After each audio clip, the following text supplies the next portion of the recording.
Good morning, everybody. So, today I wanted to talk to you guys about diet for autoimmunity. Before I do that, I hope you guys all enjoyed the 4th of July and had lots of great family time to unwind, enjoy this great weather, and just really celebrate the meaning and the freedom that we experienced on this day. So, as I enjoyed my time off this weekend myself, I've been thinking a lot about the traditions of food in different cultures and for different celebrations. Here in the US, hot dogs and hamburgers and grilling with a typical potato salad, chips, and maybe french fries are with iconic soft drinks, and such are the staples during these times of celebrations. That's what I see, and that's what we do, and that's what we enjoy. We have a certain tradition for Thanksgiving, for example, as well as the holidays. As a bicultural American, I grew up having different traditions with the foods for different holidays. Today, we tend to celebrate both holidays in my culture here with my parents and my family, and we provide or we give equal reverence to the traditions today, which I thoroughly enjoy. I used to be a food police who committed to the strict adherence to healthy foods. I used to go above and beyond to provide healthy meals to those around me and myself. And this took the convenience, joy, and ease of any holiday as I had to go against the conventions and introduce new ways of eating and try to validate that and have somebody else that are not really interested in this way of eating because when we gather together in family setting, it's all about the enjoyment of food. You don't want to be thinking about the limitations of as to why these traditions are no longer effective. That's not the time to do that. So over time, I got too stressful, or it got too stressful and hard to be different over time because my family were resisting it and I was the party pooper and didn't like that role.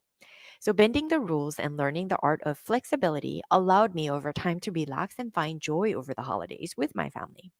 I adopted the whole when in Rome, do what the Romans do mentality to not extend my ways to others unless it was welcomed. As a practitioner of health, though, it's easy to impart my recommendations on my patients. But because I believed I had to practice what I preached, I tried very hard to keep up with what I needed to do. But yes, it's hard to live this way without ostracizing myself from my family and friends.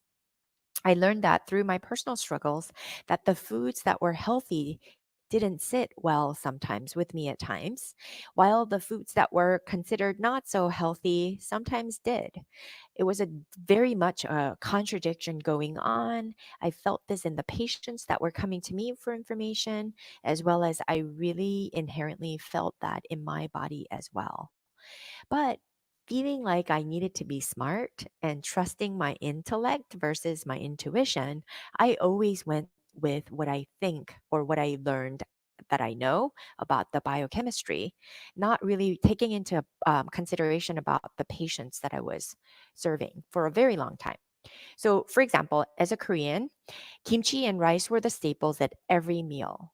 And today, kimchi has become a health craze all over the world. I see this all over Instagram. But the truth is that I no longer myself can tolerate kimchi. As an American, I also grew up with lots of bread and pasta, right? But the bread and pasta contain gluten, and it's not a food recommendation for an autoimmune patient like myself. And according to the AIP, which is the autoimmune paleo diet, grains like rice and beans are out, but kimchi is approved with lots of red meats and bison meats and such.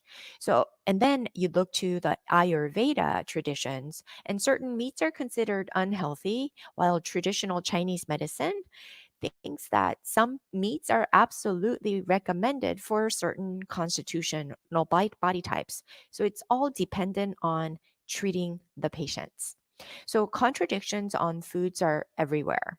And as a modern day woman and an autoimmune patient, it's hard to know what's right and wrong for me. This is where I'd like to start our conversation that there is no right or wrong, just what works and doesn't work here and now for you. So I want you to get used to listening to your body, and it'll tell you all that it needs to know and what it needs to avoid. despite being healthy, like despite selecting the healthy that doesn't sit well with you. So we adapt what we are told. And if it doesn't work, we try so hard to make it work for us. When in reality, not only does it cause more stress in our lives to adopt a certain way that's given to you, but you have to really consider all the aspects of your life and see where your mindset is to adapt to that certain diet, because diet and foods are something that is so intimate. It's far beyond something that you can shift and change. We've got emotional attachments to the things, especially the things that we eat. So I want you to get used to listening to your body, and it'll tell you what you need to know. This is where I adopted the Eastern philosophy for treating the patients, like directing the patient where they need to be versus the disease itself. You don't treat the disease, you have to treat the patient. You are what's the most important, and it's what we need to work on rather than trying to pigeonhole you into something that is considered scientifically proven to be effective, because you are not a scientific experiment. Neither am I. I never fit into that classic textbook case, nor will you ever, nor is any autoimmune patient exactly that prototype. So let's talk about the external versus the internal focus when it comes to choosing your foods. Use food as an experiment to learn your body. Okay, learn about what it wants, what it accepts here and now. Because at the end of the day, what is one man's poison can be the cure for another man's man or another man, right? In this world today, we're bombarded with so much input coming our way about what's good, what's bad, what we should avoid, what we should partake. I sit at times scrolling through Instagram of all the different chefs because I love the cooking aspects of it and I like learning the different cultural foods. And when I look at them, oh my, the contradictions abound every day, causing so much confusion even for me. So, for example, many Korean chefs that I follow cook the most amazing foods, foods that I grew up with, and things that I wish I could eat. So I just love like just looking at them vicariously, like enjoying how much they are able to enjoy, right? But in functional medicine, I know intellectually that that's not the food that I would recommend for my patient. So oftentimes I have this cognitive dissonance going on at the same time as I'm watching the world as is, and then knowing what I know of what I need to recommend to my patients. So slowly, I'm learning to say no to the rules. I have to be completely open to the possibilities. So I may set rules and boundaries for a short time for my patients and myself, but the goal should never be to be restrictive, right? The goal is never to be restricting yourself or depriving yourself of the joys of life, because food is joyful, right?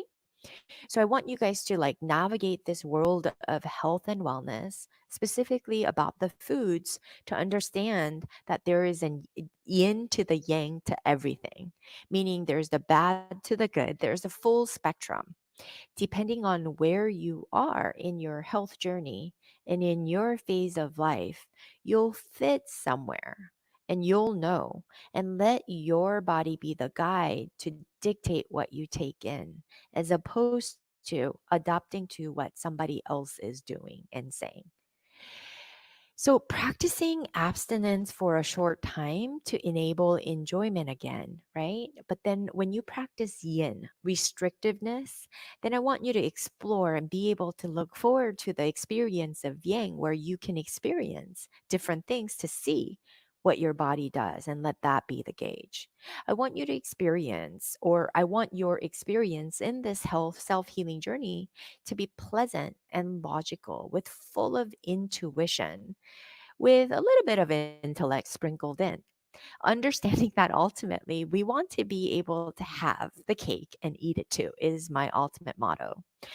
No more food shaming, fat shaming, symptom shaming ourselves, and telling ourselves what should and ought should be, because that's very stressful.